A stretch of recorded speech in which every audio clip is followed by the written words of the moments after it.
When you ask what makes us the greatest country in the world, I don't know what the fuck you're talking about. Johnny, what the hell is a phantom tree? A phantom tree, Johnny? Well, a phantom tree is a tree that doesn't actually exist, but has been paid for by a huge bloody carbon-producing bloody business. But Johnny, isn't the fucking... So they can keep on producing the amount of carbon they've always done without feeling guilty. Here, Johnny, is a photo of a phantom forest.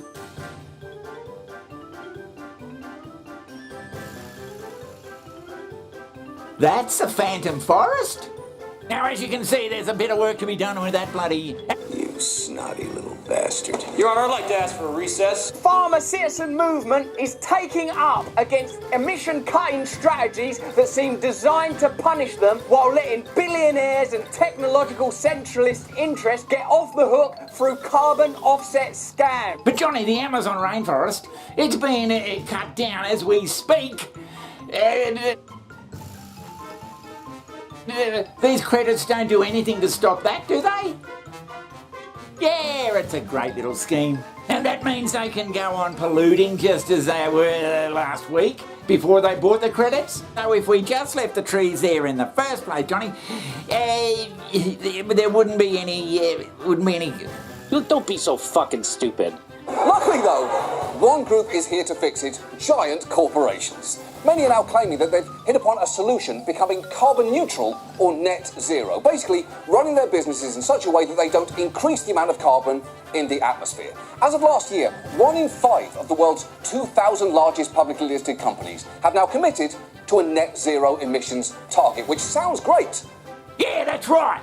But the key phrasing comes at the end there, that they'd offset any remaining carbon. That's actually a common tactic. In fact, one study that looked closely at the net zero promises of dozens of companies in heavily polluting industries found that 2/3 of them are relying on offsets instead of emissions reductions. Is that bloody doing anything?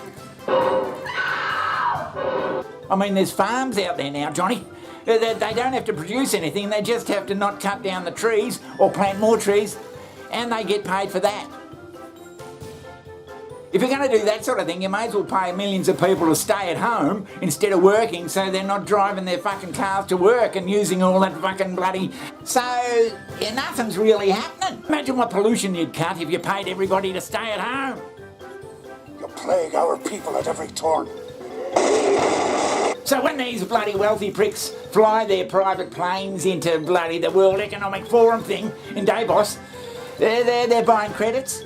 Private aviation is an example of something where people are starting to pay more attention, and but when people who go to Davos to talk about climate change fly private, it seems like they don't want to make... Well, they actually, I've talked to them about it, they offset. They buy offsets, they offset, and they are working harder than most people I know to be able to try to affect this transition. Right.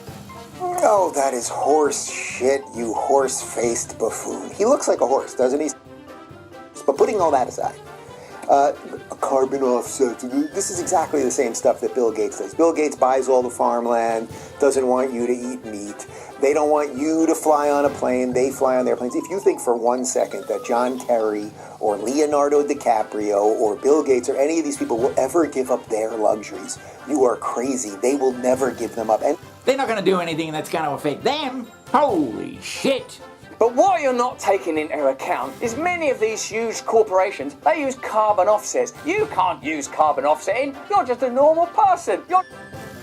Carbon offsetting is a real thing, and definitely not some sort of scam that billionaires buy into. Is it? Yeah, Johnny, it's just a fucking debacle.